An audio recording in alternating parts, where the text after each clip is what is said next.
வணக்கம், என் பேர் திலீப். நான் ஒரு structural engineer, corporation and CMD license சர்வேராகவும் இருக்கேன். ஸோ நிறையா வீட்டில் நம்ம சோலார் வாட்டர் ஹீட்டர் போடணும்னு நினைப்போம், சோலார் வாட்டர் ஹீட்டர் வேண்டாம்னு நினைப்போம். சோலார் வாட்டர் ஹீட்டர் போடும்போது என்னென்ன விஷயங்கள் தெரிஞ்சுக்கணும், எப்படி சூஸ் பண்ணணும், அது எப்படி ஒர்க் ஆகுதுன்ற மொத்த டீட்டெயிலும் இந்த வீடியோவில் பார்க்க போகிறோம். வீடியோக்குள்ளே போகிறதுக்கு முன்னாடி நம்ம சேனல் இன்னும் சப்ஸ்கிரைப் பண்ணாமல் இருந்தீங்கன்னா முக்கியமாக சப்ஸ்கிரைப் பண்ணுங்கள்.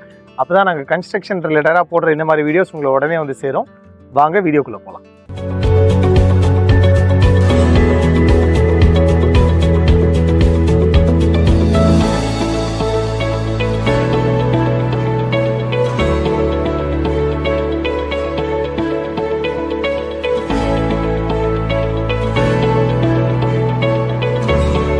இப்போ நம்மளோட ஒன் ஆஃப் த ப்ராஜெக்ட்டில் சோலார் வாட்டர் ஹீட்டர் வந்து இன்ஸ்டால் பண்ண போகிறோம். இது விகார்டோட பெய்ட் ப்ரொமோஷன்லாம் இல்லைங்க, நாங்கள் எங்கள் சொந்த காசில் போடுறோம்.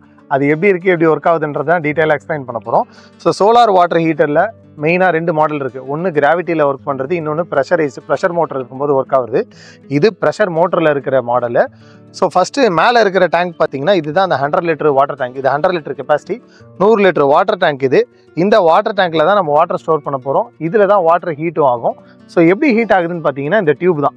ஸோ இந்த டியூப்பில் இருக்கிறதுல ப்ளூ அண்ட் பிளாக் கலரில் ஒரு கோட்டிங் இருக்கு இல்லையா, இந்த ஃபிலிமில் தான் நம்மளுக்கு ஃபஸ்ட்டு ஹீட் எல்லாமே சன்லேருந்து சோலாரோட எனர்ஜியை ஃபுல்லாக அப்சார்ப் பண்ணும். அப்சார்ப் பண்ணிவிட்டு உள்ள ஒரு அலுமினியம் ஃபாயில் இருக்கு இல்லையா, இந்த ஃபாயிலில் தான் ஹீட் வந்து ட்ரான்ஸ்ஃபர் ஆகும். ஸோ இது வெளியே ப்ளூ கலரில் இருக்கும், உள்ளே பார்த்தீங்கன்னா ஆரஞ்சு கலரில் இருக்கும். இங்கே மேலே எந்த ஹீட்டுமே இருக்காது. உள்ள அந்த காப்பர் லேயரில் தான் என்டையர் ஹீட்டுமே அப்சார்ப் ஆகி இந்த அலுமினியம் ஃபாயிலுக்கு வந்து ட்ரான்ஸ்ஃபர் ஆகும். ஸோ இந்த அலுமினியம் ஃபாயிலேருந்து இந்த காப்பர் டியூபுக்கு ட்ரான்ஸ்ஃபர் ஆகும். இந்த காப்பர் டியூப்பில் தான் ஹீட்டு ஃபுல்லாக ட்ரான்ஸ்ஃபர் ஆகி உள்ளே இருக்கிற தண்ணியை வந்து ஹீட் பண்ணும். ஸோ இதுதான் சோலார் வாட்டர் ஹீட்டரோட மெக்கானிசம். ரொம்ப சிம்பிளாக தான் இருக்குது. பட் இதில் நம்ம கேர்ஃபுல்லாக பார்க்க வேண்டிய விஷயங்கள், இங்கே இந்த வேக்யூம் டியூபோட எட்ஜ் இருக்கு இல்லையா, இது உடையாமல் பார்த்துக்கணும். இது உடஞ்சிருச்சுன்னா இது கம்ப்ளீட்டாக வேலை செய்யாது. இது உடஞ்சிருச்சுன்னா இந்த மாதிரி டிரான்ஸ்பரண்ட்டாக இருக்காது. நம்மளுக்கு முகம் பார்க்குற கண்ணாடி எப்படி ரிஃப்ளெக்ட் ஆகுமோ அந்த மாதிரி ரிஃப்ளெக்ஷன் வந்துடும். ஸோ அப்போ இது வேலை செய்யுதா இல்லையா அப்படின்றத நம்ம தெரிஞ்சுக்கலாம். இன்னொரு காமனான பிரச்சனை, சோலார் வாட்டர் ஹீட்டர் மழை காலங்களில் கோல்டான டெம்பரேச்சர்லேருந்து வேலை செய்யாதுன்னு சொல்லுவாங்க. அந்த மாதிரி டைமில் யூஸ் பண்ணுறதுக்காக தான் நம்ம ஒரு பேக்கப் எலக்ட்ரிக் வாட்டர் ஹீட்டரும் கொடுத்துருக்கோம். ஸோ இதுலேயே வந்து அந்த எலக்ட்ரிக் பேக்கப் வாட்டர் ஹீட்டரும் இருக்குது. 2 கிலோவாட் இருக்குது. இது ஹீட்டிங் எலிமெண்ட்டு. ஓகே, இது தெர்மோஸ்டாட் 65 டிகிரியில் cut off, auto cut off. 65 degree வந்த உடனே இது எலக்ட்ரிக்கல் லைனில் ஒர்க் ஆகும்போது 65 டிகிரி வந்தோடனே ஆட்டோமேட்டிக்காக கட் ஆஃப் ஆகிடும். ஸோ நார்மலாக நம்ம வீட்டுக்கு போடுற வாட்டர் ஹீட்டரை விட இது ரொம்ப அதிகமான capacity. So 2 kilowatt electric water heater இருக்கிறதுனால மழை காலங்களில் சோலார் வாட்டர் ஹீட்டர் வேலை செய்யலைன்னா அந்த எலக்ட்ரிக் வாட்டர் ஹீட்டர் வேலை செய்யும்.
ஸோ இவ்வளோ நேரம் இந்த வீடியோ பார்த்துட்டு இருந்தீங்கன்னா பிடிச்சிருந்துருக்கும்னு நினைக்கிறேன்.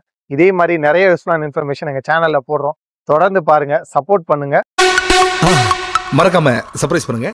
நன்றி, வணக்கம்.